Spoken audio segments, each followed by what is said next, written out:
What happened under communism in Romania? Under communism in Romania, the government sought to suppress the faith in every way possible. Christian education was not allowed. And if the government saw somebody who was part of the faith, who was influential in any strong way, they would find any and every way to imprison them and get them out of the public view.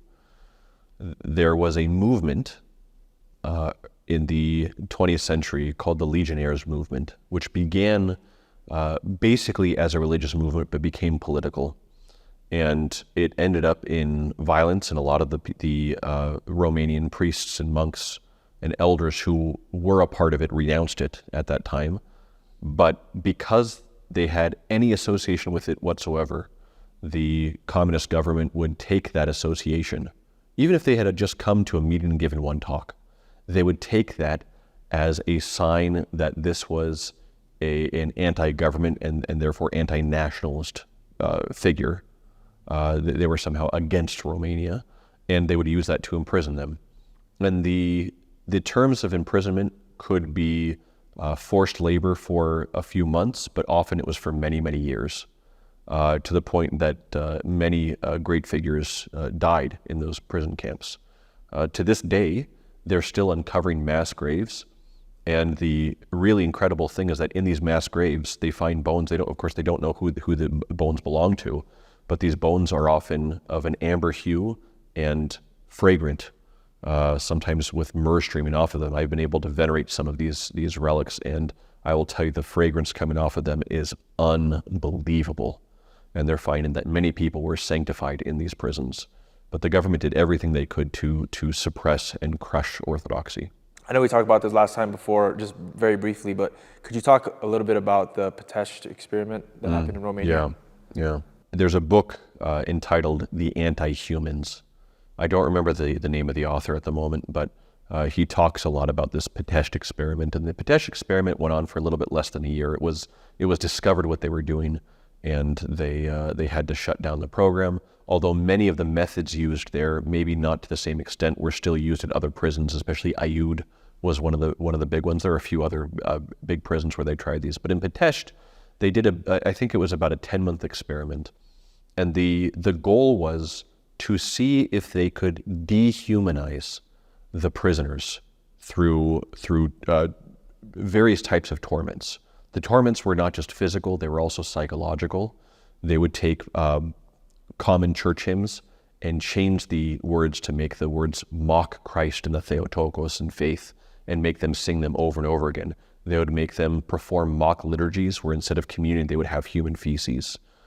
They would play sadistic experiments with people, and if anyone ever tried to commit suicide, they would do everything they could to save their life, and then they would sit them in a chair and they would torture their fellow prisoners even more harshly with them watching in order to keep people from ever trying to commit suicide. The idea was, can we dehumanize people to such an extent that they become quite literally like wild animals? And then, can we build up those wild animals and reorganize them internally to become perfect communists? Instead of creating perfect communists, they created saints. They created many, many saints. This experiment was so horrific that few prisoners would ever talk about what they went through. They were so sadistic that the prisoners couldn't even sleep on their sides. They had to sleep perfectly on their back, and if it looked like they were at peace, it was assumed that they were praying, and the guards would come over and beat them even more severely.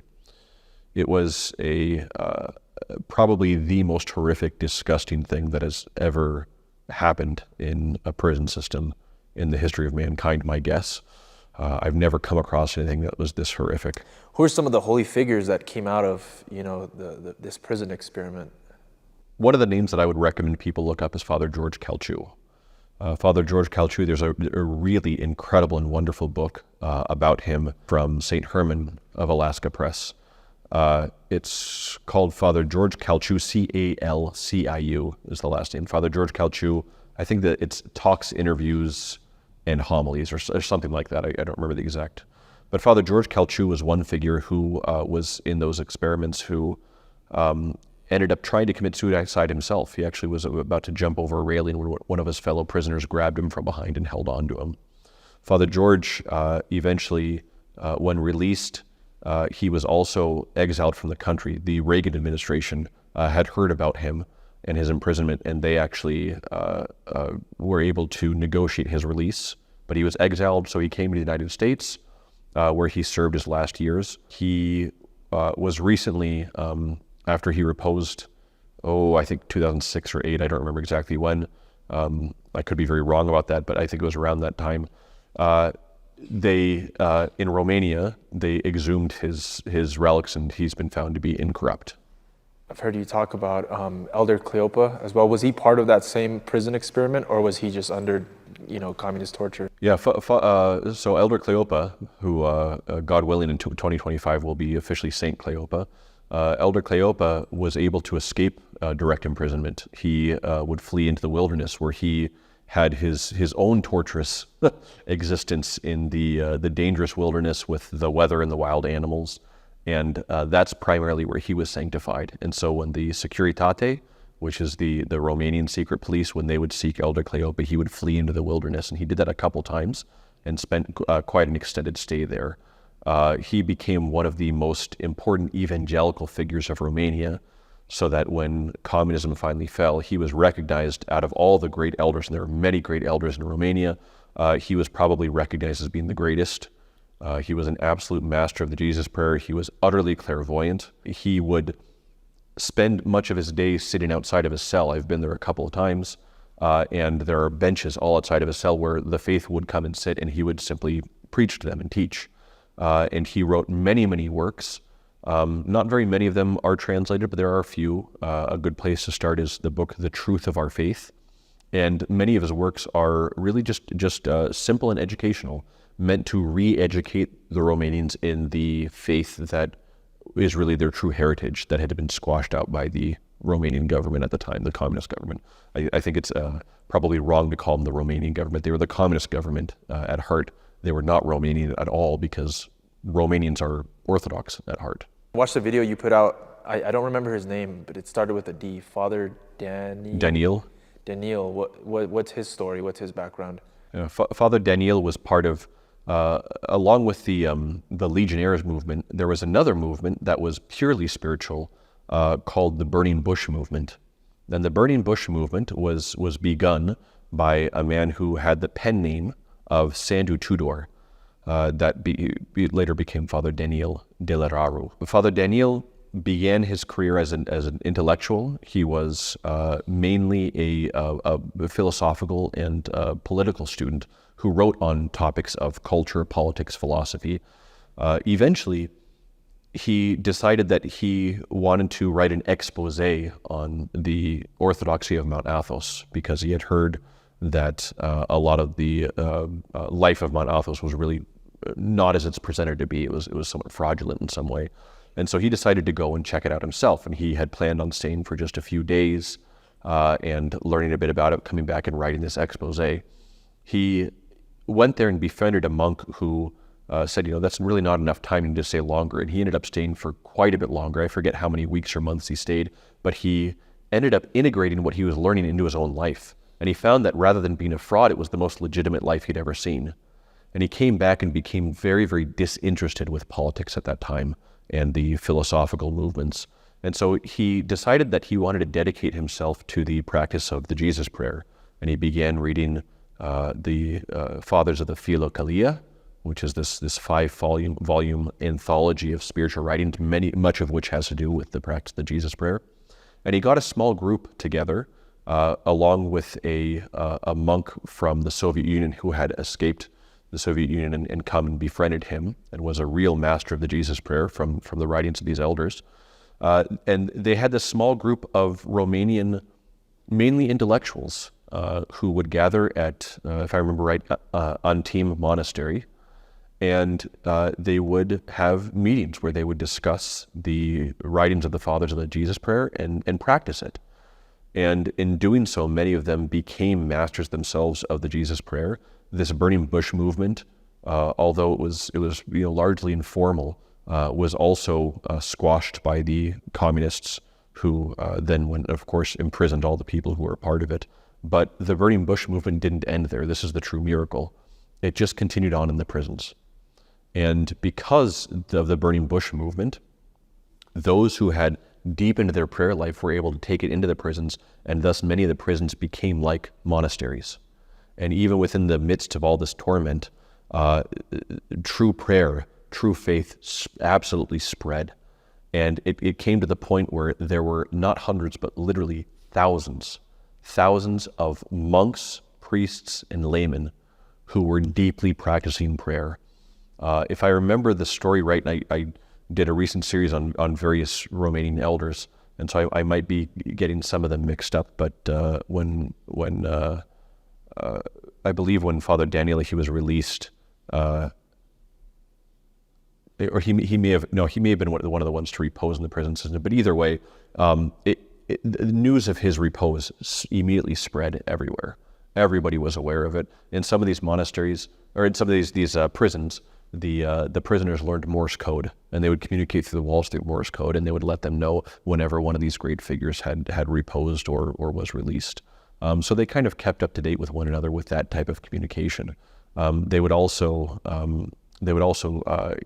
sometimes hear the radios of the communist guards and hear reports about what's happening in the free world in America, and maybe that would kind of fill them with hope.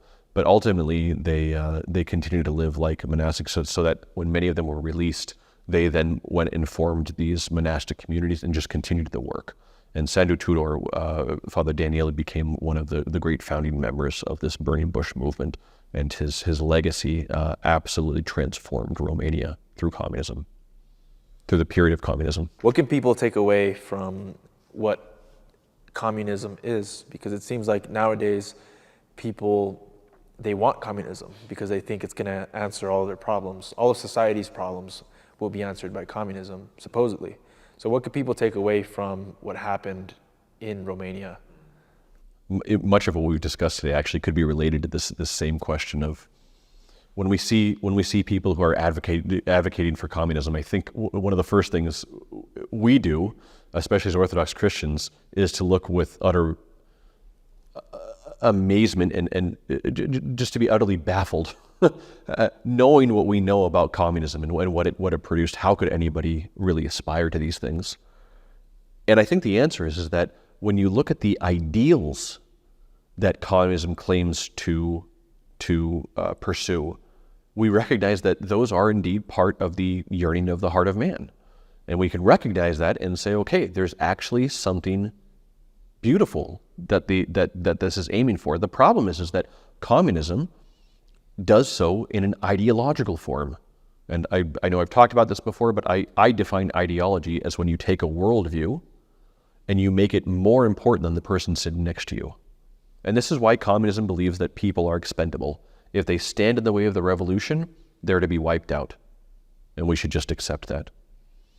I think what we really need to recognize about this is that the heart will never find its fulfillment in communism. It'll never find its fulfillment in any ideology. And even if communism were to actually accomplish what it sets out to accomplish, which it does not, we'd have to ask, what then? What then is man really going to live for? If we have a belief, a philosophy, an ideology that does not destroy death, people are going to come up with other motivations for life, and eventually they're going to come into conflict. We will never find the solution to mankind's problems in any ideology, and especially not, we've proven, in communism. It has been absolutely sufficiently proved in the 20th century. So then what we have to do is look at these ideals and say, can we find them in a proper way? And oddly enough, if you're to take some of the ideals of communism, not all of them, but some of the ideals of communism, and input Christ into them, put Christ right at the center, what you find is Orthodox monasticism. You find a monastic system, and you find people who are utterly at peace with utter joy, no matter what happens around them. No matter what persecution comes their way, they're completely at peace. So once we remove Christ, this is really the lesson. You can take even good ideals and they become utterly destructive. They become utterly destructive, not just to society. This is really important. Not just to society, but to the individual hearts of those who adhere to them.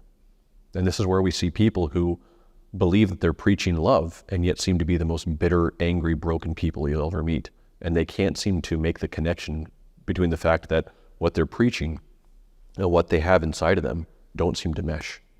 When they realize it, they seem to want to blame the world around them. But if the only way for you to find peace is for the world around you to live the way that you want, you might as well give up now. Your method of life is futile. It'll never happen.